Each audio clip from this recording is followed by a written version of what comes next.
సాక్ష్యాన్ని కలిగిన వారమై ప్రభు సన్నిధిలో ఉండాలి అని మీ అందరికీ ప్రభు పేరట మనవి చేస్తున్నాను. దేవునికి స్తోత్రం. హల్లెలూయా. సమూయేలు మొదటి గ్రంథము 4వ అధ్యాయంలో ఉన్న కొన్ని సత్యాలను ఈరోజు మనం వింటున్నాము. సమూయేలు మొదటి గ్రంథము 4వ అధ్యాయమునందు ఉన్న కొన్ని విషయాలను వినటానికి పరిశుద్ధాత్ముడు మనకు సహాయము చేయనుగాక. చిన్న ప్రార్థన చేస్తున్నామండి. కృపగల తండ్రి, సర్వోన్నతుడా, సర్వశక్తిమంతుడైన దేవా, మీకు వందనాలు చెల్లిస్తున్నాను.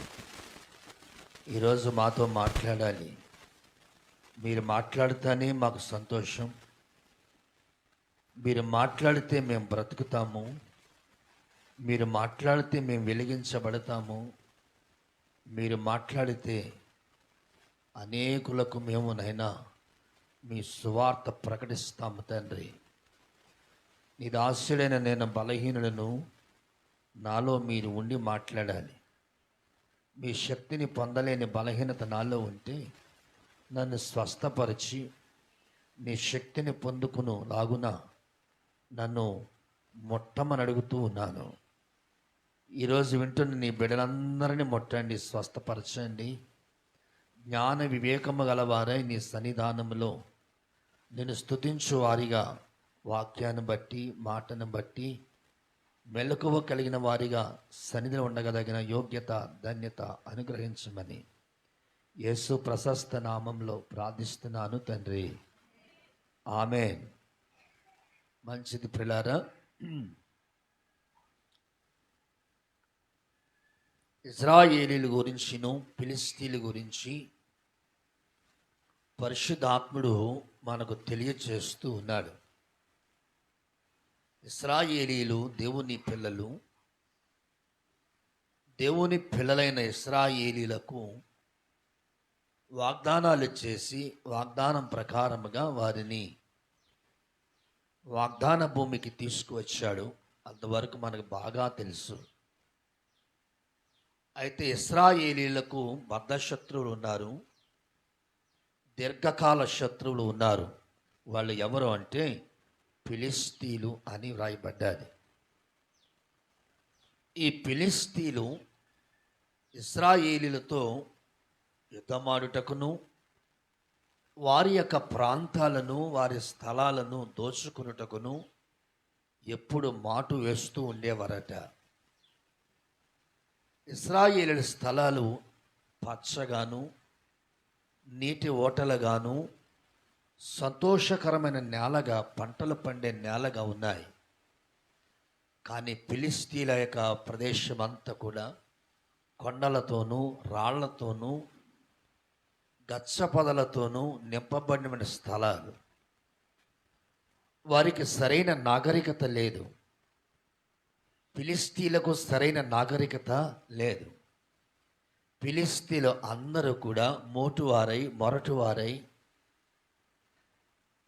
కత్తులు చేస్తూ, మారణాయుధాలు చేస్తూ, ఇనప పనిముట్లలో వారు నైపుణ్యత కలిగిన వారై ఉన్నారు.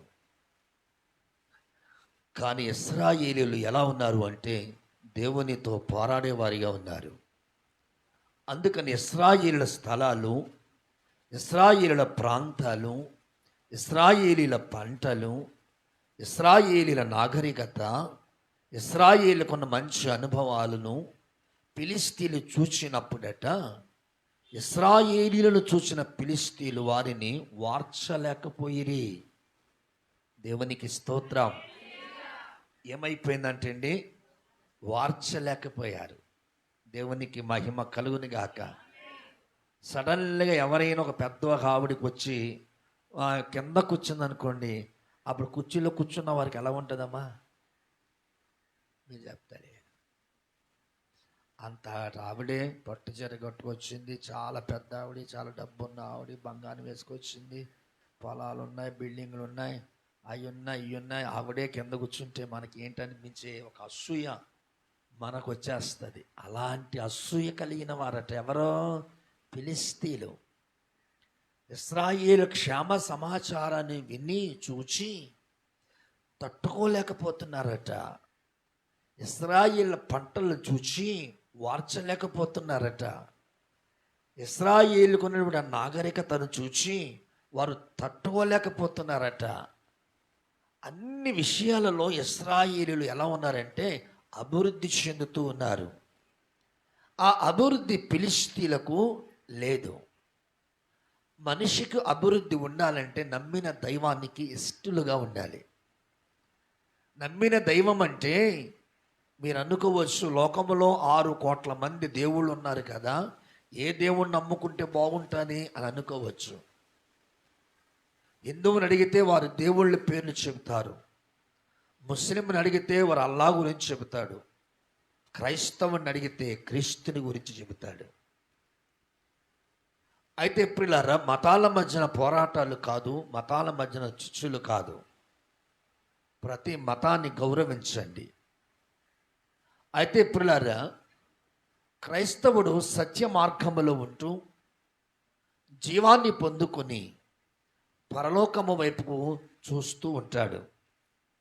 అతను నిద్రించిన, ఆహారం తిన్నా, ప్రయాణం చేస్తున్నా, పని చేసుకున్నా అతని యొక్క గమ్యం మనకు ఒకటి ఉంది.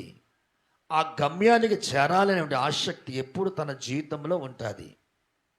క్రైస్తవుడు అలాగున జీవిస్తాడు, పరలోక రాజ్యాన్ని పొందుకుంటాడు. ఈ అనుభవం అంతా కూడా ఇశ్రాయేలీలో ఉంది. కానీ ఫిలిష్తీయులు ఎలా ఉన్నారని చెప్పాను? మొరటువారుగాను, మొండువారుగాను, కత్తులు చేసుకుంటూ, ఎవరిని మరణాయుధాలు చేస్తూ, శత్రువులపై దాడి చేయటానికి, శత్రువులు దోచుకోవటానికి వాళ్ళు ఎప్పుడూ కన్ను వేసి ఉంటారంట. దేవునికి స్తోత్రం చెప్పండి. హల్లెలూయా. దేవుని యొక్క ఆజ్ఞ, దేవుని వాక్యం ఏమైంది? నీ పొరుగువానిది ఏదియో ఆశించకూడదు అని చెప్పబడింది. మనకి పొరుగువాళ్ళ వారి కూరలు అంటే ఎంత ఇష్టమో, మన పొరుగువారి యొక్క ఏమంటారు దాన్ని, ములక్కాళ్ళు అంటే ఎంత ఇష్టమో, పొరుగువారిది ఏదైనా జాంకాయ అంటే ఎంత ఇష్టమో, పొరుగువారి యాపిల్ అంటే ఎంత ఇష్టమో, పొరుగువారి పండు ఫలములు అంటే ఎంత ఇష్టమో, పొరుగువారిది ఏది ముట్టకుండా, పొరుగువారిది వాడకుండా, పొరుగువారిది తీసుకోకుండా, పొరుగువారిది మనం యూజ్ చేయకుండా ఏది ఉండవండి. కానీ దేవుడు అదే వద్దంటున్నాడు. నీ పొరుగువారిది ఏది నువ్వు ముట్టుకోవద్దు, వారిది ఏది నువ్వు ఆశించవద్దు, వారిది ఏమిది కోరుకోవద్దు, వారు ఏమిది నువ్వు ఉపయోగించుకో. నీ పొరుగువానిది నువ్వు ఎప్పుడు ఆశించకుండా బ్రతుకుతావో ఇశ్రాయేలీలు వృద్ధి చెందినట్లుగా మీరు కూడా వృద్ధి చెందుతారు. దేవునికి స్తోత్రం చెప్పండి. హల్లెలూయా, హల్లెలూయా. ఒక ఆయనకి ఇంత బ్యాగ్ దొరికింది, నిన్నే పేపర్లు వేశారు. చూసారా లేదా? మీరు చూసేమంటారు కానీ చెప్పరు. టీవీలో కూడా చూపించారు. ఇంత బ్యాగ్ దొరికింది, బ్యాగ్లో ఏముంటాయో గడ్డం గీసుకుని కిట్ ఉంటుంది అనుకుని ఆయన బండ్లు వేసి పట్టిపోయాడు. ఇంటికి వెళ్ళిన తర్వాత భోజనం చేసి పండుకుని సాయంత్రం లేచి అసలు ఆ బ్యాగ్లో ఏముందని చెప్పి భార్యని అడిగి చెప్పి, అమ్మ కారు డిక్కీలో ఒక చిన్న బ్యాగ్ ఉండదు, ఎలా బెటరా అన్నాడంట. పాపం ఆ డిక్కీలోని బ్యాగ్ కట్టుకొచ్చి భర్తకి ఇచ్చిందంట. మా భర్త ఆ చిప్పు చూస్తే అన్ని 500 కాగితాలు నోట్లంట. కట్టలో ఎంత ఆశగా చూస్తున్నారో. ఆ కట్ట ఏదో, ఆ బ్యాగ్ ఏదో నాకు దొరికితే ఈ పాటికి బిల్డింగ్ మీద బిల్డింగ్, పొలాల మీద పొలాలు, కొవ్వూరులో బిల్డింగ్, రాజమండ్రిలో బిల్డింగ్, వైజాగ్లో బిల్డింగ్ అన్నీ కొట్టేసుకుందినే. అయ్యి బాబు, అలాంటి బ్యాగులు నాకు ఎప్పుడు దొరుకుతాయా అని చాలామంది మధ్యన పైకి చూస్తారు, ఇది కిందకి చూసి నడుతున్నారు. పైకి చూస్తలేదండి, కింద చూస్తే ఏదైనా దొరుకుతుందేమోనని. దేవుని స్తోత్రం చెప్పండి. హల్లెలూయా. నీ చూపు పొరుగువాడిది ఏది ఆశించకుండా ఉండాలండి. ఆ బ్యాగ్ తీసుకుని నేరుగా పోలీస్ స్టేషన్కి వెళ్ళిపోయాడట ఆయన. అయ్యా, నాకు ఉదయాన్నే బ్యాగ్ దొరికింది, నేను కొంచెం రెస్ట్ తీసుకుని వచ్చేసరికి సమయం అయింది, నేను ఇందులో రూపాయి కూడా తీయలేదండి, జిప్పు చూసేసరికి అన్ని డబ్బులు ఉన్నాయని డైరెక్ట్గా స్టేషన్కి వచ్చానండి, ఎవరైతే వాళ్ళకి ఇచ్చేసేయండి అన్నాడట. దేవుని స్తోత్రం. డబ్బులు పోగొట్టుకున్న వాళ్ళంతా కూడా రోడ్ల వెంబడి తిరిగి తిరిగి తిరిగి పోలీస్ స్టేషన్కి వెళ్ళి కంప్లైంట్ చేయాలంటే, అయ్యా నాది ఎంత సొమ్ము పోయిందండి, పలానా బ్యాంకులో తెచ్చుకున్నాను అని మీద బ్యాంక్ సీల్స్ కూడా ఉంటాయండి, మరి నెంబర్లు అయితే నేను ఎక్కించుకోలేదు కానీ బ్యాంక్ పేరు ఉంటుందండి ప్రతి కట్ట మీద, కావాలితే చూసుకోనండి, ఇదిగో నేను డ్రా చేసిన అమౌంట్ ఎంతండి అని చెప్పి ఆ యొక్క స్లిప్ చూపించాడట, కౌంటర్ స్లిప్. పోలీసు వాళ్ళు లెక్క పెట్టి చూసేసరికి కౌంటర్ స్లిప్ మీద ఉన్న డబ్బులు అంతా ఒకటే అయ్యింది, ఒకటే బ్యాంక్ అయింది. చూసారా, పొరుగువాడిది ఎంత ఖరీదైనా నువ్వు దాన్ని ఆశించకూడదు. ఫిలిస్తీన్లు ఇశ్రాయేలీలది ఆశిస్తున్నారు. ఫిలిస్తీన్లు ఇశ్రాయేలీల వల్ల ఉండాలనుకుంటున్నారు. కానీ ఎంత ఉండాలన్నా ఎంత చేయాలనుకున్నా కానీ వాళ్ళ దగ్గర అభివృద్ధి అనేది కనిపించటం లేదు. ఎందుకో తెలుసా? దేవునికి వ్యతిరేకమైన పని చేసేవాడు ఎప్పటికీ వర్ధిల్లడండి. దేవునికి విరోధమైన పని చేసేవాడు ఎప్పటికీ వర్ధిల్లడు. నువ్వు వర్ధిల్లాలంటే దేవునికి ఇష్టుడిగా ఉండాలి. అప్పుడు నువ్వు వర్ధిల్లుతావు. కాని దాన్ని ఆశించుకో, కాని పని చేయకు. దేవుడు నిన్ను ప్రేమించేటట్టు ఉండాలి. దేవుడు నిన్ను ప్రేమిస్తే ప్రజలు కూడా ప్రేమిస్తారండి. దేవుడు ప్రేమించకపోతే ప్రజలు ఎవరు నిన్ను ప్రేమించరు. చెడ్డ సమాచారాలు మన మధ్యన ఉండకూడదండి. మంచి వార్త ఉండాలి. దేవునికి స్తోత్రం. హల్లెలూయా. ఓర్వలేని వారైపోయారు ఫిలిస్తీన్లు. ఇశ్రాయేలును చూసి అసూయతో ఉన్నారు. ఇశ్రాయేలీయులను చూసి ద్వేషంతో ఉన్నారు. వారు ఎందుకు అలాగైపోయారు, వీళ్ళెందుకు ఇలా ఉన్నారు అంటే, ఇశ్రాయేలీయులు జీవము గల దేవుణ్ణి ఆరాధిస్తున్నారు, ఫిలిస్తీన్లు జీవము లేని దానిని ఆరాధిస్తున్నారు. ఎంత ఘోరం చూడండి. జీవము లేని వాటిని ఆరాధించటం వల్ల వారి జీవితాలు ఎలా ఉన్నాయండి? నాగరికత లేని జీవితాలు, అభివృద్ధి లేని జీవితాలు. వారి మధ్యన ఏ విధమైనటువంటి డెవలప్మెంట్ అనేది కనిపించటం లేదు. ఇశ్రాయేలీలు నానాటికి వృద్ధి అవచ్చు ఉన్నారు. ఎందుకని? ఇశ్రాయేలీలు జీవము గల దేవునిని స్తుతిస్తున్నారు. స్తుతిస్తే మంచిదండి. యాకోబు స్తుతించాడు, ఇశ్రాయేలుగా మార్చబడ్డాడు. అబ్రాహాము స్తుతించాడు, అబ్రహాముగా మార్చబడ్డాడు. సౌలు స్తుతించాడు, పౌలుగా మార్చబడ్డాడు. నీవు కూడా దేవుణ్ణి యథార్థముగా స్తుతిస్తే దేవుడు నిన్ను కూడా నూతన సృష్టిలోకి తీసుకువెళతాడు. నూతన అభిషేకముతో నిన్ను నింపుతాడు పురులారా. కానీ ఇక్కడ చూస్తున్నట్లయితే ఫిలిస్తీన్లు నానాటికి అణిగిపోతున్నారు. అభివృద్ధి కనిపించటం లేదు. వారు రోజు రోజుకు మొండివారైపోయారు, మొరటవారైపోయారు. కానీ ఇశ్రాయేలీలు అభివృద్ధి చెందుతూ ఉన్నారు. దేవునికి స్తోత్రం చెప్పండి. హల్లెలూయా. మన మందిరానికి వచ్చినప్పుడు క్రైస్తవులు ఎలా రావాలి తెలుసా? అభివృద్ధి చెందిన పిల్లల్లా రావాలి. అర్థమైంది? ఎప్పుడు కట్టిన చీర అప్పుడే కట్టుకు రాకూడదు. 365 రోజులు అదే చీర కట్టుకొస్తుంది ఆవిడ. అలా ఉండకూడదండి. మార్చిన చీరలు కట్టుకోకూడదు, రంగు వెలిసిపోయిన చీరలు కట్టుకోకూడదు, ఇంటి దగ్గర ఎప్పుడు కట్టుకునే చీరలు కట్టుకోకూడదు. ఎలాంటి కట్టుకోవాలంటే ఈ ఆదివారం నాడు ఎప్పుడు నేను కట్టుకోలేనిది కట్టుకు రావాలి. అది క్రైస్తవుడి యొక్క అభివృద్ధి అంటే నువ్వు కట్టుకునే దుస్తులనే కాదండి, ఆత్మీయతలో కూడా చూపించాలి. నీ ఆత్మ సిద్ధంగా ఉండాలి, వాక్యాన్ని వెంబడిస్తూ ఉండాలి, వాక్యాన్ని వెంటాడుతూ ఉండాలి, వాక్యముతో నీ జీవితం ముడిపడి ఉండాలి, నెవరు వేస్తూ ఉండాలి, పాటలు పాడుతూ దేవుని స్తుతిస్తూ ఉండాలి, ఖాళీ సమయాలలో బైబిల్ చదువుతూ ఉండాలి, మోకరించి ప్రార్థన చేస్తూ ఉండాలి. నీ బిడ్డల కోసం, నీ భర్త కోసం మొదటి జాము లేవాలి, నీ భార్య కోసం ప్రార్థన చేయాలి, నీ బిడ్డల కోసం ప్రార్థన చేయాలి, నీ వీధిలో ఉన్న వారి కొరకు ప్రార్థన చేయాలి. దేవునికి స్తోత్రం చెప్పండి. నీ వీధిలో ఉన్న శత్రువులు మిత్రులకు ఉన్నట్లుగా ప్రార్థన చేయాలి. నీ వీధిలో ఉన్న వారందరూ రక్షణ పొందాలని ప్రార్థన చేయాలి. నీ వీధిలో ఉన్న వారందరూ మారు మనసు పొందాలని ప్రార్థన చేయాలి. నీ వీధిలో ఉన్న వారందరూ ఆత్మీయులగునట్లుగా ప్రార్థన చేయాలి. అది నీ వంతు. అది ఎవరి వంతు అంటే క్రైస్తవురాలి వంతు. మనం ఏం చేస్తున్నామండి? ఎంతసేపు మా ఆయన దీవించు ప్రభు, మా ఆయన రాకపోకల్లో, మా ఆయన ఉద్యోగంలో, మా ఆయనకి ప్రమోషన్ రావాలి, మా ఆయనకి జీతం పెరగాలి, మేము బాగుండాలి, మేము ఏంటది సోనా మైసూర్ తినేసేయాలి, కోటా బియ్యం అమ్మేసుకోవాలి. దేవునికి స్తోత్రం చెప్పండి. చెప్తా లేదు, కోటా బియ్యం అమ్మేసుకుంటారు. పిల్లారా, మనము సుఖాన్ని కోరుకుంటున్నాము. సుఖము మనకు అనారోగ్యాన్ని తీసుకొస్తుంది. ఈ మధ్యన తెలుసుకున్నాను నేను. సుఖం ఏం తీసుకొస్తుందంట? చెత్తలేదు. గట్టిగా చెప్పండి. అయ్యి బాబా, కొద్ది గట్టిగా చెప్పండి. అది ఏం తీసుకొస్తుంది? అనారోగ్యం తీసుకొస్తుంది. కష్టపడాలి, ఇప్పుడు పని చేసుకోవాలి. నేను ఇంట్లో ఏదైనా పని చేద్దామంటే పాదిరమ్మ పని చేయనిచ్చేది కాదు. ఇప్పుడు ఏమంటుంది? నువ్వు ఎంత పని చేస్తావు అంత పని చేయంటుంది. మీకేమైనా అర్థమైందా? 4 గంటలు ఎత్తున్నాను.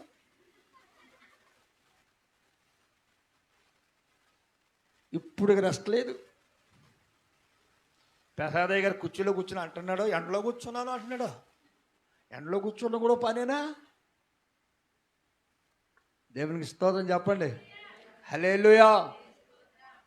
పిల్లరా, వర్ధిల్లాలి. నువ్వు ఆత్మీయతలో నువ్వు వర్ధిల్లాలి, శారీరకముగా కూడా వర్ధిల్లాలి.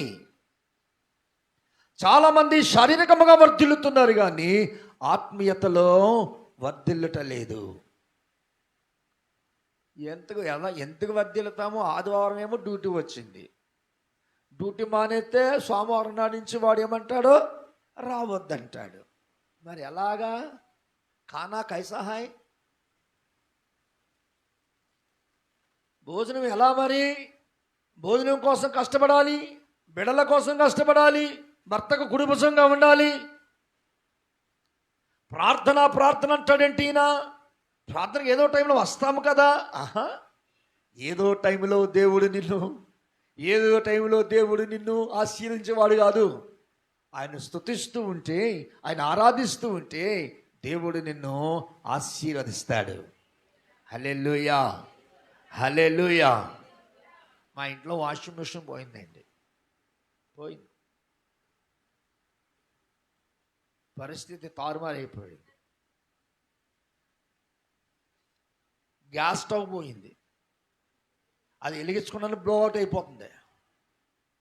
పెద్ద మంటలు వచ్చేస్తున్నాయి. ఏళ్ళేం గోలెట్టేస్తున్నారు. దేవుని స్తోత్రం.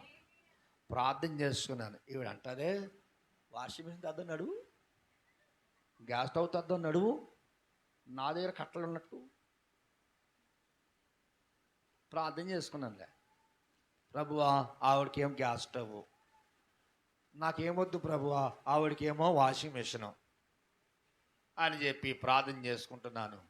మాకు పొద్దున్నే ఒక కాన్ఫరెన్స్ ఉంటుంది, సాయంత్రం ఒక కాన్ఫరెన్స్ ఉంటుంది. మా 4 స్నేహితులం పొద్దున్న సాయంత్రం మాట్లాడుకుంటాం. మా మాటల్లో మా తమ్ముడు అన్నాడు, అన్న ఏంటి ఎలాగా మాట్లాడుతున్నావు ఏంటి, రోజు నవ్వుతూ ఉండేవాడు అన్నాడు. నా కళ్ళ ముందు ఎప్పుడు మీరే కనపడతారు కానీ ఇవాళ కనపడతలేదన్నాను. ఏమి అన్నాడు? వాషింగ్ మిషన్ స్టవ్ అంటున్నాను. అయ్యేటి అంటున్నాడు. వాషింగ్ మిషన్ స్టవ్ అంటున్నాను. సరిగ్గా చెప్పానియా, ఆ 2 పోనీ తమ్ముడు అన్నాను. మరి కొనుక్కొచ్చే పైసా నహి హై, డబ్బులు లేవు తమ్ముడు. అంతే కదా, నువ్వు వదిన తీసుకుని బయలుదేరి వచ్చాయి అన్నాడు. ఒక కార్డు ఇచ్చాడు. కార్డు నాకు ఎందుకు అన్నాను. డబ్బులు అన్నాను. ఇందులో బోల్ డబ్బులు ఉన్నాయని ఖర్చు పెట్టుకెళ్ళి అన్నాడు. దేవుని స్తోత్రం. వాషింగ్ మిషన్ వచ్చేసిందే, స్టవ్ వచ్చేసిందే, ఇంకేం కావాలితే వచ్చేసింది. దేవుని స్తోత్రం. ఆటో కావాలని ఆటో బుక్ చేస్తుంటే ఆడంటాడు, ఆటో అవసరం లేదండి, మేము ఫ్రీగా తోలేస్తాం ఇంటికి అన్నాడు. ఏంటిది? వాషింగ్ మిషన్ ఇంటికి తోలుకొచ్చేసాడు. చూస్తారా, దేవునిని స్తుతిస్తూ ఉంటే, దేవునిని మహిమపరుస్తుంటుంటే, దేవునిని ఘనపరుస్తుంటుంటే, దేవుని ఆరాధిస్తుంటే నీ కొదువలన్నిటిని ఎరిగిన దేవుడు తగిన కాలమందు నిన్ను తృప్తిపరుస్తాడు. తగిన కాలమందు నీకు ఆనందాన్ని ఇస్తాడు. తగిన కాలమందు నీకు సంతోషాన్ని ఇస్తాడు. నువ్వు దేవుని స్తుతించకుండా, దేవుని ఆరాధించకుండా నాకు అది కావాలి ఇది కావాలి అని అడిగితే నిన్ను దేవుడు స్వామరిని చేయడు. నిన్ను దేవుడు పనికి వచ్చే పాత్రగా చేస్తాడు. పనికిరాని పాత్రనన్నీ పారవేయకుమా. తీసుకోమ్మా. పొంగి పరలు నన్ను నింపుమా,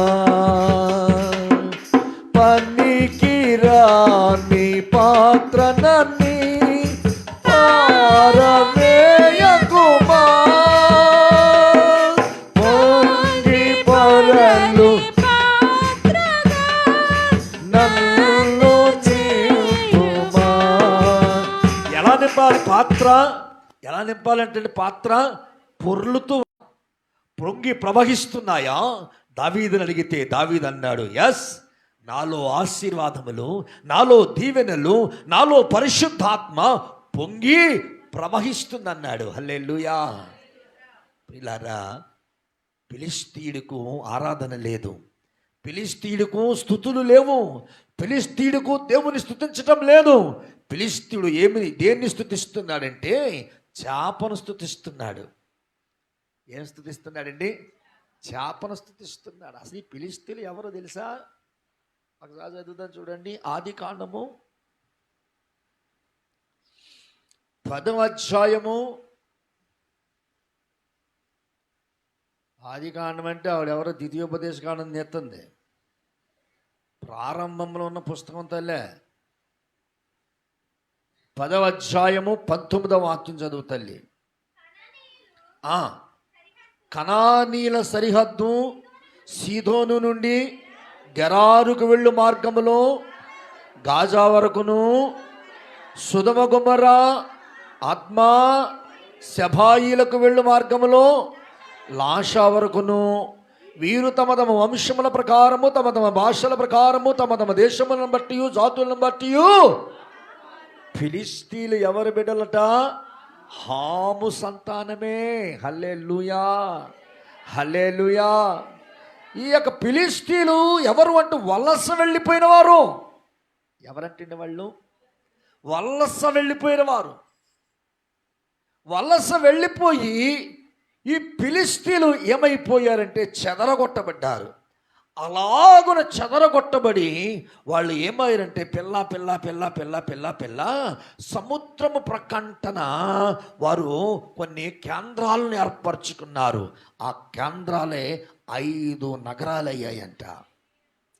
ఏమయ్యాయంటే అండి, 5 నగరాలు, 5 పట్టణాలు అయ్యాయి. ప్రియమైన దేవుని బిడ్డలారా, 5 రాజ్యాలుగా వారు చేసుకున్నారు. 5 రాజ్యాలకు 5 సర్దారులను నియమించుకున్నారు. యాజకులు అయిపోయారు, నాయకులు అయిపోయారు, ప్రవక్తలు అయిపోయారు, న్యాయాధిపతులు అయిపోయారు. ఇప్పుడు ఎవరు వచ్చారంటే అండి, సర్దారులు వచ్చారు. దేవునికి స్తోత్రం చెప్పండి. హల్లెలూయా.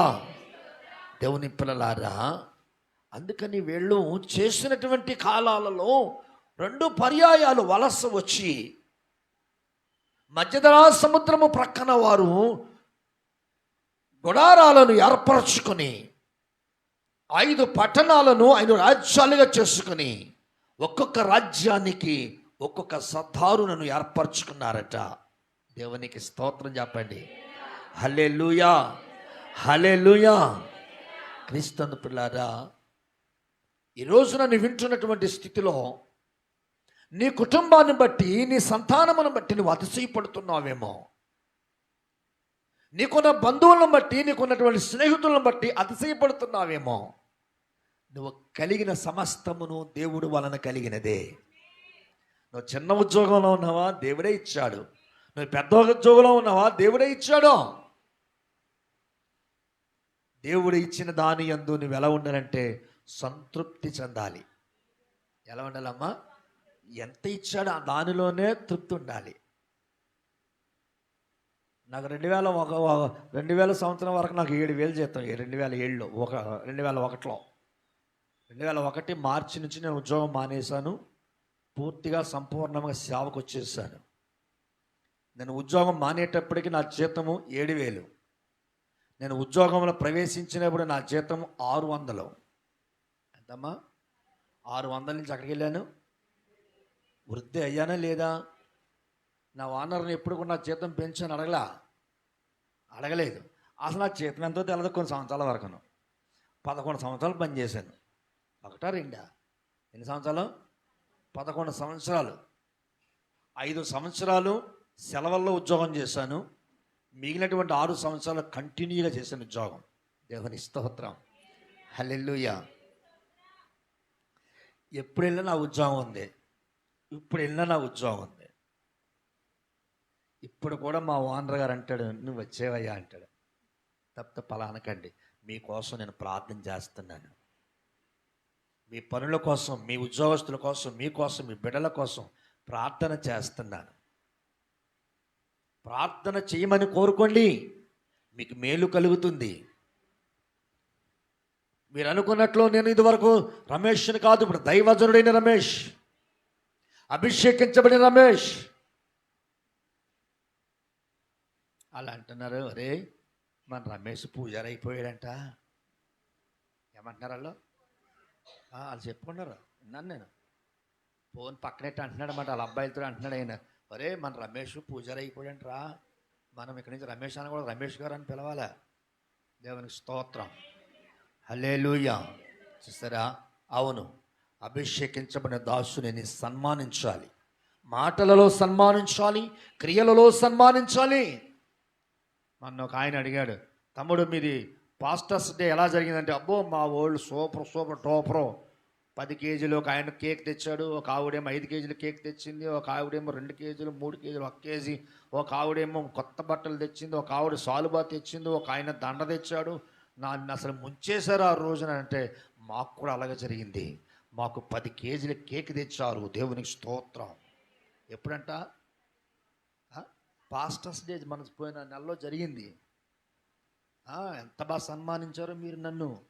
ఊరు చెప్తున్నాను, మీరు సన్మానించిందంతా నన్ను. ఏ ఊరు వెళ్తున్నారో ఆ ఊళ్ళో చెప్తున్నాను, మా ఊరోళ్ళు మా సంఘం వాళ్ళు నన్ను బాగా సన్మానిస్తారండి. దండలు వేస్తారు, సాలువాలు కప్పుతారు, కొత్త బట్టలు ఇస్తారు, కేకులు తెస్తారు, డోకులు తెస్తారు. దేవునికి స్తోత్రం చెప్పమ్మా, హల్లెలూయా. దైవజనుని అక్కరను ఎరిగిన విశ్వాసులు ఉండండి. దైవజనుని అక్కరలు ఎరిగిన విశ్వాసుల వల్ల పెరగండి. ఎంతసేపు నీ పని కాదు, దేవుని పని కూడా చేయాలి. 2 రోజుల నుంచి రంగారావు బుక్ అయిపోతున్నాడు నాకు. నేను ఎందుకని ఇల్లు కట్టుకున్నాను రా అనుకుంటున్నాడు. దేవునికి స్తోత్రం చెప్పమ్మా. ఎందుకంటే మాట్లాడితే పిలుస్తున్నాను, మరి అందుబాటులో ఎవరున్నారు? ఈ నాని ఏమో డ్యూటీ అంటాడు, వెళ్ళిపోయాడు, లేడు. ఎవరికి ఫోన్ చేసినా డ్యూటీలో ఉన్నామంటున్నారు. బయట మోటార్ సైకిల్ కనపడింది. మొన్న సామానం తెత్తక పాపం తీసుకెళ్ళిన 6 గంటల వరకు నా దగ్గర ఉండిపోయాడు. 3 గంటలకు వెళ్ళాం. దేవునికి స్తోత్రం, హల్లెలూయా. నిన్నేమో ఈ బాక్సులు అంతా ఫిట్ చేశాడండి వీర్రాజుకి చాలా ప్రత్యేక వందనాలు చెప్పండి. ఒక సుందరమైనటువంటి పనిని చేయటానికి దేవుని సన్నిధిలో వారిని ఏర్పాటు చేసుకున్నాడు. ప్రియులారా, దేవుని పని చేయాలి. ఎంతసేపు నా పని అంటే, దేవుని పని చేసి నువ్వు ఎప్పుడు ఆశీర్వదించబడతావు? నువ్వు ఆశీర్వాదాన్ని సంపాదించాలి,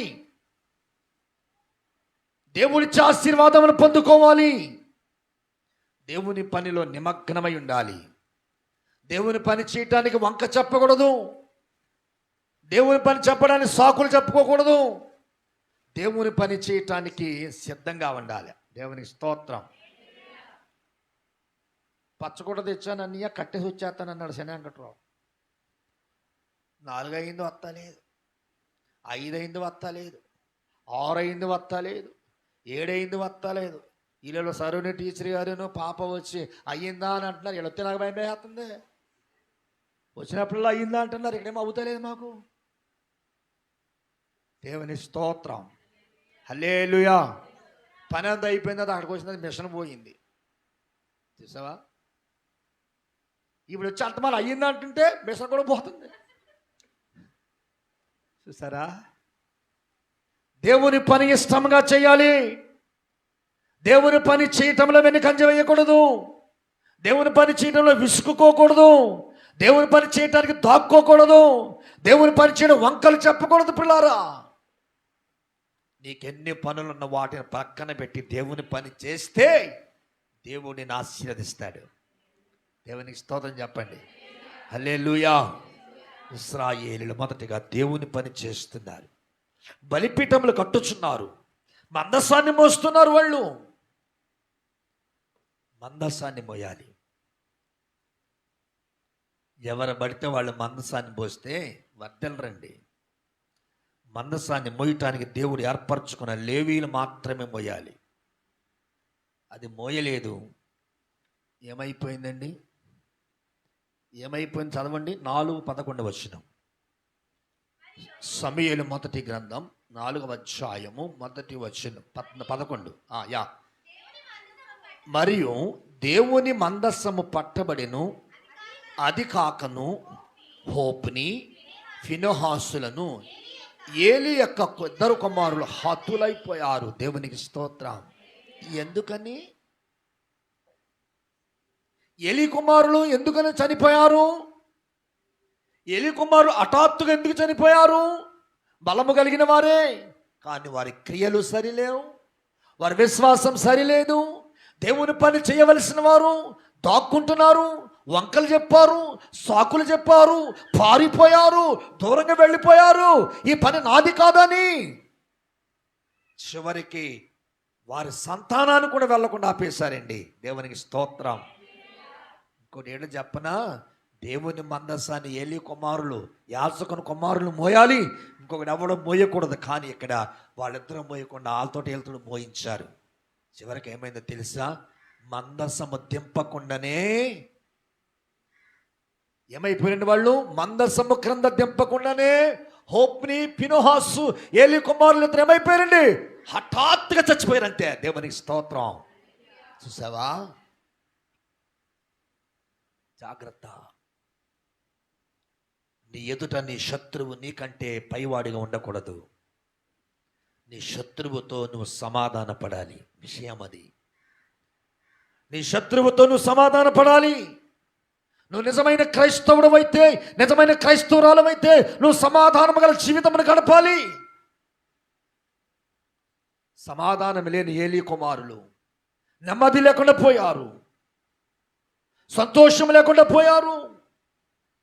మందసము దగ్గర పడి చచ్చిపోయారండి. కోడి కొట్టుకున్నట్లుగా కొట్టుకుని చచ్చిపోయారంటే వాళ్ళు. దేవునికి స్తోత్రం చెప్పండి. నువ్వు చేయవలసిన పని ఇక్కడ చాలా ఉంది. ఎప్పుడు వేళ్ళ చేయాలా? పాప, తర్వాత సత్యవతి, భవాని, ఆ టీచర్ గారు. మరి మీరందరూ ఏం చేస్తారు? మీరందరూ ఏం చేస్తారు? నాకేంటి పని, ఇక్కడ చేయవలసిన పని నా పనులమో అనుకుని ఇక్కడి నుంచి మీకు చెప్తానంతే. వెంకటరావు, రంగారావుకి మీకు చెప్తానంతే. ఆ పని ఎప్పుడు చేస్తాను మీదే. అది ఇక నేను రాలేను బాబు, నేను ఉండలేను ఇక్కడ, నా వల్ల కాదు. మీకులాగా నాకు సొంత పనులు ఉన్నాయి, మీకులాగా నాకు సంసారం ఉంది, మీకులాగా నాకు గృహం ఉంది. నేను కూడా మీకులాగా నా భార్య బిడ్డలు పెంచుకోవాలి. ఈ పని మీది, నాది కాదు. నా పని సువార్త ప్రకటించటం. ఇక్కడ ఈ పని అంతా మీదే. దేవునికి స్తోత్రం చెప్పండి. హల్లెలూయా. మళ్ళీ వచ్చిన నెల నుంచి అందరం పాడేస్తాం. అందాల తార అరుదెంచే నాకై అంబార వీధిలో. అయ్య బాబోయ్, దేవతోతలు కూడా పనిచేయరు, పరిచర్య చేయరు, కానీ దేవుని మందసాన్ని మోయారు. కానీ అందాల తారలు ఎక్కడో లేవు, ఇక్కడే ఉన్నాయి తారలో. నో, నువ్వు దేవుని పని చేయాలి. ఎవరి పని చేస్తున్నావు నువ్వు? దేవుని పని. ఎవరి పని అమ్మా? చెప్పండి, ఎవరి పని చేయాలి? వచ్చే ఆదివారం నుంచి ఎవరి పని చేయాలి? నువ్వు డ్యూటీకి వెళ్తావా? లేదా తీసేసరా? దేవుని పని చేస్తే నీకు ఆశీర్వాదం ఉంది. నువ్వు పోషించబడతావు. పోషించుటకై దేవుడు తగిన మార్గములను నీ కొరకు సిద్ధం చేస్తాడు. దేవునికి స్తోత్రం. హల్లెలూయా. విశ్వసించండి, విస్తారమైన పని ఉంది ఇక్కడ. పని లేదనుకోకండి.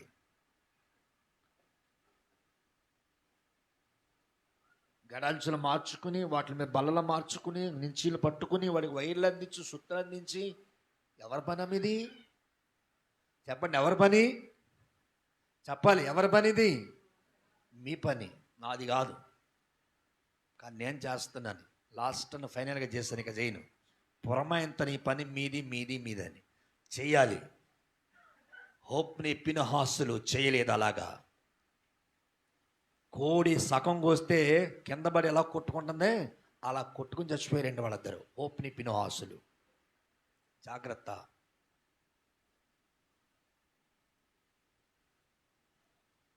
యెహోషువ దేవుని పని చేశాడు. ఆయన ప్రజలైన ఇశ్రాయేలు వారిని వాగ్దాన దేశమైన కనానుకి తీసుకువెళ్ళాడు. దేవుని పని చేయకపోతే యెహోషువ కూడా తీసుకువెళ్ళలేడు. అందుకని యెహోషువను గురించి వాక్యం చెప్తుంది, అతడు అగ్ని నుండి తీయబడిన కొరివి. అతడు ఎవరట? మీరు కూడా, పురుషులు స్త్రీలు మీరందరూ కూడా అలాగుండాలి. అగ్ని నుండి తీయబడిన కొరివి వలె ఉండాలి. ఈ పని మీది, ఈ స్థలం మీది, ఈ మందిరం మీది. మీరు ఎవరి మందిరానికి వెళ్తున్నారు నా పేరు చెప్పుకోండి. మా మందిరానికి వెళ్తున్నాను చెప్పుకోండి. మాకు మందిరం ఉందండి, మా మందిరం పేరు పెంతెకొస్తు ప్రార్థన మందిరము. అదొక హోరేబు మినిస్ట్రీస్ ద్వారా నడిపించబడుతుంది. నా పేరు ఎప్పుడు చెప్పవద్దు. మీది పెంతెకొస్తు ప్రార్థన మందిరము. సేవ చేయుటకు ఈ మందిరములో దేవుడు నన్ను అభిషేకించుకున్నాడు, అంతవరకునే. నా చేత మరొక పని చేయించుకుంటే మీకు ఆశీర్వాదం కాదు, దీవెన కాదు. హోప్ని పినహాసులు అలా చేశారు. మందసాన్ని వేరొకరితో మోయించారు, మందసాన్ని వేరొకరితో చేయించారు. హోప్ని పినహాసులు ఏమైపోయారండి? హఠాత్తుగా చనిపోయారు. యాజకుడు మందసాన్ని మోయాలి, పని కాదు. పని మీరు చెయ్యాలి. దేవునికి స్తోత్రం చెప్పండి. హల్లెలూయా, హల్లెలూయా. గాఢాంధకారములో నే నడచిన వేళలో, గాఢాంధకారములో నే నడచిన ప్రభు యేసు కృప నన్ను విడువాక కాపాడును. ప్రభు యేసు కృప నన్ను, గ్లోరీ, విడువాక కాపాడును. ప్రభువైన యేసు నాకు జీవితమంతా పాడెదను. చప్పలు కొట్టాలి. ప్రభువైన యేసు నాకు జీవితమంతా పాడెదను. జడియను బెదరను, నా యేసు నాతోనుండగా. జడియను బెదరను, నా యేసు నాతోనుండగా. ఈ పని చేయుటకు, ఈ పరిచర్య చేయుటకు నువ్వు ఎలా ఉండాలి తెలుసా? జడియకుండా, బెదరకుండా ఉండాలి. దేవుడు నీకు మేలు చేస్తాడు. తప్పించుకోకండి, రేపటి తప్పించుకోకండి. క్రిస్మస్ నెలలో డ్యూటీలు వేసేస్తాను ఎవరి పడితే వాళ్ళకే. ఎదర స్థలంలో కలుపు తీయాలి. ఏమ్మా, రోడ్డు బయట కలుపు తీయాలి, అక్కడ రోడ్డు బయట డ్రైనేజ్ పక్కన కలుపు తీయాలి. ఇవన్నీ నేనుగా చేసేది. ఎవరు చేయాలి? చేయవలసిందే. కలుపు తీసేవారు ఉన్నారు, మీ పని అది. మందు కొట్టించను, నా దగ్గర డబ్బులు ఎక్కడే? మందు కొట్టించను, మీరు కొట్టించుకోండి. నాకు ఇప్పటికే మీరు చాలా నేర్పారు, ఇక్కడ నేర్పుతున్నారు, నేర్చేసుకున్నాను. ఇంక లేదే, అయిపోయింది. దేవునికి స్తోత్రం చెప్పావా? హల్లెలూయా, హల్లెలూయా. కాబట్టి కనాను యొక్క దక్షిణ ప్రాంతంలో వారు 5 పట్టణాలను ఏర్పరచుకుని 5 సర్దారులను నియమించుకున్నారట. ఆ 5 పట్టణాలు గాజా, అష్కెలోను, ఎక్రోను, గాతు, అష్డోదు. ఈ 5 ప్రాంతాలకు 5 సర్దారులను ఏర్పరచుకుని ఇశ్రాయేలును దడదడలాడించారంట. ఏం చేశారండి? ఇశ్రాయేలీయులను దడలాడిచ్చేశారు. ఆ దడదడ ఆడించే సమయాల్లో ఇశ్రాయేలీయులు ఫిలిష్తీయులతో యుద్ధము చేయటానికి వెళ్ళినప్పుడు ఆ యుద్ధంలో యాకోబు కుమారులు కూడా ఉన్నారు. యాకోబు కుమారుడు చాలా కాలం యుద్ధంలో ఉండిపోయిన కారణంగా తన కుమారుడైన దావీదును యెషయా తన కుమారుడైన దావీదును పంపించి క్షేమయోగాలు చూసిరామని వారి కొన్ని ఆహార పదార్థాలు పంపించి తీసుకురామన్నప్పుడు అక్కడ ఏం జరుగుతుందంట? యుద్ధం జరుగుతుంది. ఈ 5 సర్దారులలో ఒక సర్దారు సవాల్ చేస్తున్నాడు. ఈ 5 సర్దారులలో ఒక సర్దారు పేరు ఎవరంటే గొల్లియాతు. ఆమేన్. 5 సర్దారులో ఒక సర్దారు పేరు ఏం పేరమ్మా? గొల్లియాతు. గొల్లియాతు ఏం చేస్తున్నాడండి? తొడలు చరుస్తున్నాడు, యుద్ధాన్ని ప్రకటించాడు. ఇశ్రాయేలులో ఎవడైనా యుద్ధము చేయదలుచుకుంటే మొదటగా నాతో పోరాటం చేయండి అని చెప్పి 6 అడుగుల ఎంతన్నాడా? 6 అడుగుల 6 అడుగు అంటే ఎంత? నా ఎంత? మరి నేను ఆడలేనా? అయ్యా మీకు లెక్కలు రామట. నేను ఎంతన్నానమ్మా? 6 feet. చెప్పండి, ఎంతన్నాను నేను? 6 అడుగులు ఉన్నాను. దేవుని స్తోత్రం చెప్పమ్మా. నువ్వెంతన్నావో? 5. 6 అడుగుల జానంత ఎత్తుకున్నటువంటి గొలియాతు సవాల్ చేస్తున్నాడు. ఇశ్రాయేలు వారలారా రండి, మా ఫిలిష్తీయుల యొక్క బలం ఏమిటో, మా ఫిలిష్తీయుల యొక్క బలం ఏమిటో, మా ఫిలిష్తీయుల యొక్క సత్తా ఏమిటో యుద్ధ భూమిలోకి రండి అని చెప్పి సవాల్ చేస్తుంటే ఇశ్రాయేలీయులు గొలియాతును చూసి, అతని ఎత్తును చూసి, అతని డాలును చూసి, అతని కవచములను చూసి, అతని కత్తులను చూసి భయపడిపోయి ఆగిపోయారట. అలాంటి సమయాల్లో దావీదు వీళ్ళ అన్నయ్యలో బాగున్నారా అని క్యారేజ్ పట్టుకెళ్ళాడంట. ఒరే, ఏ టైంలో వచ్చి పాకెత్తున్నారా నువ్వా? అసలే ఇప్పుడు వాడిని చూసి భయపడిపోతున్నా, ఈ టైంలో వచ్చి బాగున్నావు అంటున్నామని చెప్పి ఒక్కొక్కరు వాళ్ళు ఎంపకాయేసి అంటారంట దావీదుని. కొట్టేశారు పాపం. ఎందుకన్నయ్యా భయపడిపోతున్నారు? అక్కడ ఎవరు కనపడుతుంది చూసా? తాడి చెట్టు ఎంత ఉన్నాడు, ఎంత ఉన్నాడా? వాడిని చూసి భయం కాకపోతే ఇంకేముందిరా? పైగా ఈ ప్రాంతములలో, ఈ మధ్యధరా సముద్రం యొక్క ప్రాంతములలో యుద్ధం ఆడటానికి వాడు తప్ప ఇంకెవ్వడం లేడురా బాబు. ఆడు యుద్ధ నైపుణ్యము కలిగిన వాడు, సవాల్ చేస్తున్నాడు వాడు ముందు మేము నిలబడలేకపోతున్నామని చెప్పి అన్నగారులు అందరూ దావీదుతో అన్నారట. దావీదు ఎలాగొన్నాడమ్మా? చక్కగా తెల్లని వస్త్రాలు వేసుకుని, నాకులాగా మంచిగా దూకుని, పౌడర్ రాసుకుని, స్నో రాసుకుని, మంచి బట్టలు వేసుకుని, షూ వేసుకుని, మళ్ళీ క్యారేజీలు మూటలన్నీ పట్టుకెళ్ళి అన్ని వాళ్ళకి డ్రై ఫ్రూట్స్ మంచి భోజనం పట్టుకెళ్ళి ఇస్తున్నాడట. ఒరే, ఇది యుద్ధ భూములు భోజనం చేసే టైం కదా, సౌలు చూసాడని చంపేస్తాడరా బాబు అంటే ఆ ఊరుకోండి ఆ సున్నత లేదాడికి బాప్తీసం లేదని ఆడేం చేస్తాడు మిమ్మల్ని, మన దేవుడు గొప్ప అంటాడంట. దేవుని స్తోత్రం చెప్పు. ఏమన్నాడు? చాలా సింపుల్గా అన్నాడట. ఊరుకోండి అన్నయ్య, వాడికి భయపడతాడు, వాడికి బాప్తీసం లేదు, వాడికి రక్షణ లేదు, వాడికి దేవుని సన్నిధికి వెళ్ళి అలవాటు లేదు, వాడికి ఆరాధన లేదు, వాడి స్తుతి చెప్పడం తెలియదు, వాడు చూసి భయపడుతున్నాడంటే మనం ఎవరము? ఆరాధన చేసేవాళ్ళము, బలమైన దేవుణ్ణి ఆరాధించేవాళ్ళము, వాడిని చూసి భయపడుతున్నారేటమ్మా. ఏంటన్నయ్య మీరు అంటే, ఒరే బాబు నీ తల పెడతాడరా, సౌలు ఉన్నాడంటే నిన్ను నన్ను చెప్పేస్తాడు, గట్టిగా మాట్లాడుకుంటారట. గట్టిగా మాట్లాడుతుంట ఏమంట? మీ తప్పకాడే ఏమన్నా మీరు అని చెప్పి అంటే సౌలుకి అడావిడంతా తెలిసిపోయింది. ఏంటాడు గాబరా జరుగుతుంది, గొడవ జరుగుతుంది, ఏంటబ్బా అని చెప్పి వాకం చేశాడట. ఎవడో పొట్టోడు ఎర్రగా ఉన్నాడు, పొరగొన్నాడు, చాలా బాగున్నాడే ఈడు, ఈడు పంపించండి అంటున్నాడట. వాళ్ళందన్నారంట, వాళ్ళ అన్నయ్యలు, లేదయ్యా మా తమ్ముడు వాడితో యుద్ధం చేస్తానంటున్నాడు. అయ్యో బాబోయ్, ఏమన్నాడు? అయ్యో బాబోయ్, 6 అడుగుల జానడు ఎత్తున్నటువంటి వాడు, ఈడు మోకాలంత ఎత్తున్నాడు, ఆడేమో అంత ఎత్తున్నాడు, వాడితో యుద్ధం అంటే మాటల ఈయన పక్క దశని పక్కనంట. నాలో ఉన్నవాడు యుద్ధం చేస్తాడు, నేను కాదు. చప్పలు కూడా దేవుని స్తోత్రం చెప్పాం. దావీదు ఏమంటున్నాడు? నేను కాను. ఏం చెప్తున్నాడు? నేను కాను. యుద్ధం ఆడేవాడు నేను కాను, యుద్ధము చేసేవాడు జీవము గల దేవుడు నాలో ఉన్నాడు. ఆ సున్నతిల్లని ఫిలిష్తీయుడికి ఎందుకు భయపడుతున్నారు మీరు? వాడికి దేవుణ్ణి ఆరాధించటం, దేవుణ్ణి స్తుతించటం వాడికి తెలియదు. వాడికి దేవుడు అంటే ఏంటో తెలియదు. నా దేవుడు పరమాసన్నుడై ఉన్నాడు. నా దేవుడు సింహాసనమందు ఉన్నాడు. నా దేవుడు కష్టాల్లో ఉంటే ఆదరించువాడు, నష్టంలో ఉంటే ఆయన బలపరచువాడు.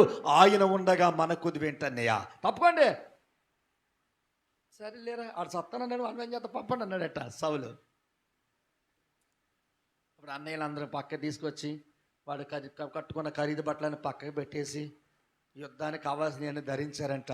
అసలే పొట్టోడేమో అవి అన్నీ ధరించేసరికి ఇంకా కిందకి అయిపోతున్నాడు. ఏమైపోతున్నాడమ్మా? కిందకి అయిపోతున్నాడు. అయ్య బాబా అన్నయ్య ఈ కత్తేడు ఎంత బరువు ఉందా? మరి గొలియాతో యుద్ధం ఆడుతానన్నా. అన్నయ్య ఈ డాలియాటర్ ఎంత బరువు ఉందా? అయ్యో మరి గొలియాత అయ్యే పట్టుకున్నాడు రా అన్నా. ఎవరిలేదండి నా ఇవి నేను పట్టుకోలేను, ఇవి నేను మోయలేను, ఇవి నాకు అలవాట్లు లేవు. నాకున్న అలవాటు తెలుసా? దేవుని స్తుతించడం. నాకున్న అలవాటు ఏమిటో తెలుసా? దేవుణ్ణి ఆరాధించడం. నాకున్న అలవాటు ఏమిటో తెలుసా? దేవుని మహిమపరచడం. నాకున్న అలవాటు ఏమిటో తెలుసా? దేవుని శక్తిని పొందుకోవటం. నాకున్న అలవాటు ఏమిటో తెలుసా? పరిశుద్ధాత్మ పొందుకోవటం. ఏమైనా కొద్ది తీసే ఒరే అక్కడి నుంచి కత్తిసేస్తాడు రా వాడు. కవచం ఉందనుకో, తగిలిన ఏమవుతుంది? ప్రాణమని నిలబడద్దు. నాన్నగారి దగ్గర తీసుకెళ్తాం అంటే నాకు ఈ వాడుకలో లేవు, నాకు తెలియదు, ఇలాంటి తీసేనంటే బలవంతంగా తీసేశారంట. మరి ఎలా ఏం చేస్తారా అంటే నేనే కాదు చేయవలసింది, చేసేవాడు ఒకడున్నాడు. ఆయన సైన్యములకు అధిపతియగు యెహోవా. చెప్పండి ఆయన ఎవరట? సైన్యములకు అధిపతియగు యెహోవా సెలవిచ్చుచున్నాడు, నేను కాదు యుద్ధం చేసేవాడిని.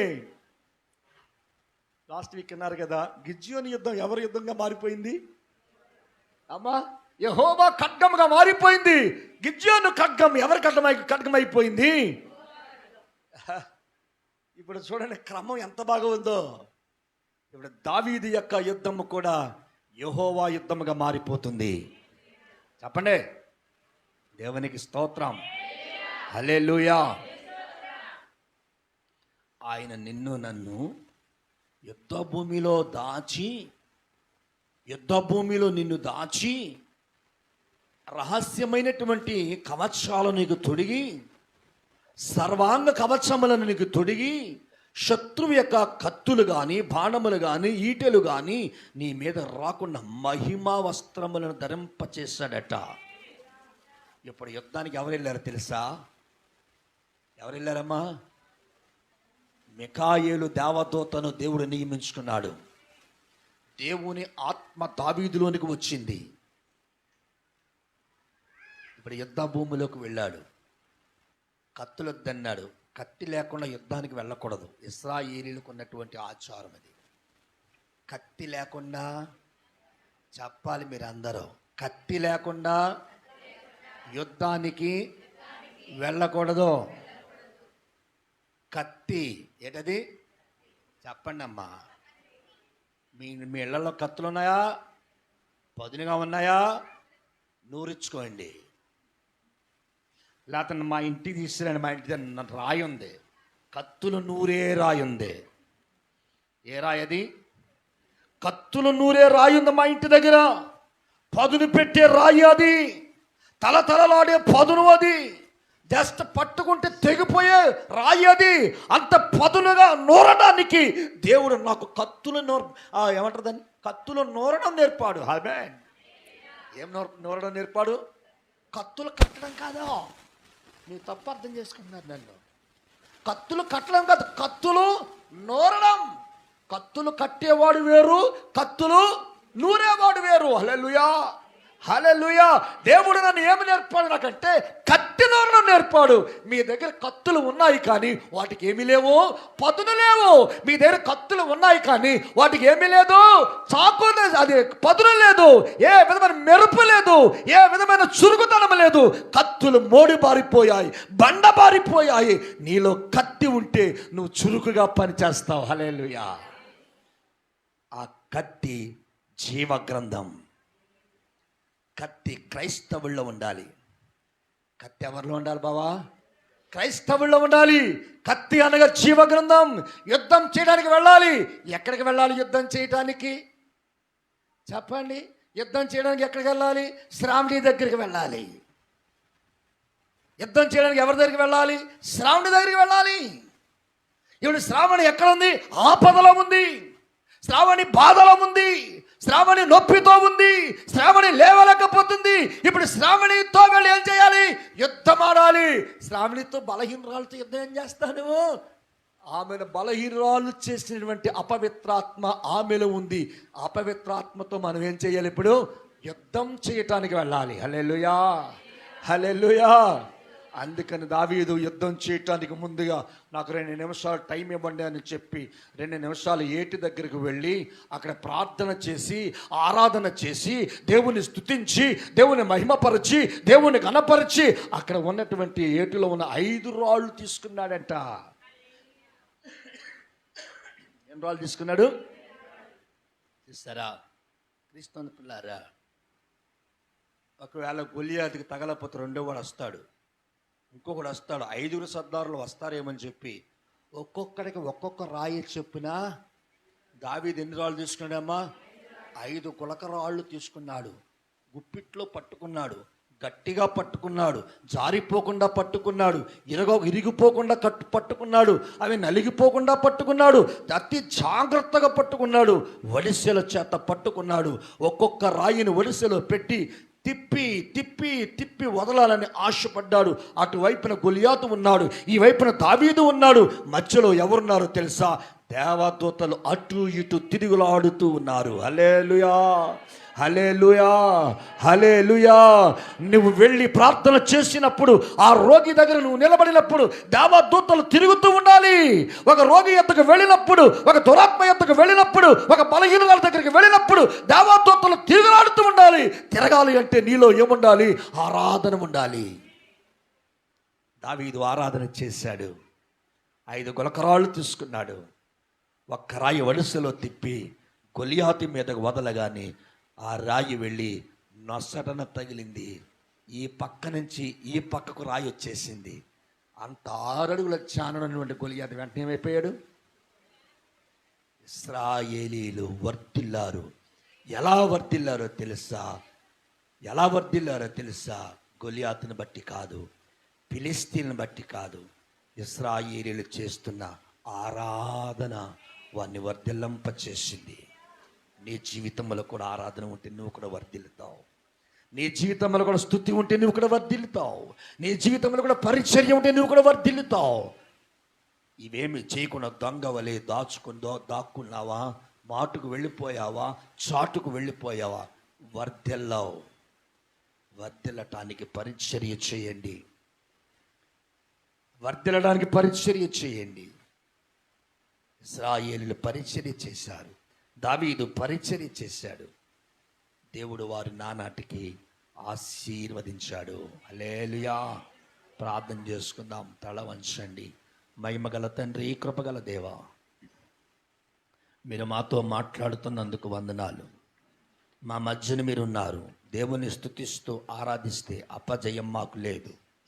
ఈ రోజు నుంచి మా జీవితాలు కత్తి వంటి వాక్యమును చేత పట్టుకుని అపవిత్రాత్మలతో యుద్ధం చేయటానికి, బలహీనతో యుద్ధం చేయటానికి, దుష్టులతో యుద్ధం చేయటానికి మమ్మలను ఆరాధికునిగా పంపండి. ఆరాధన చేసేవారిగా, స్తుతులు చెల్లించేవారిగా, ఘనపరిచేవారిగా, మహిమపరిచేవారిగా మమ్మల్ని నిలవబెట్టి నడిపించమని, మేలుతో హృదయాన్ని తృప్తిపరచమని యేసు నామంలో ప్రార్థిస్తున్నాను తండ్రి. ఆమేన్.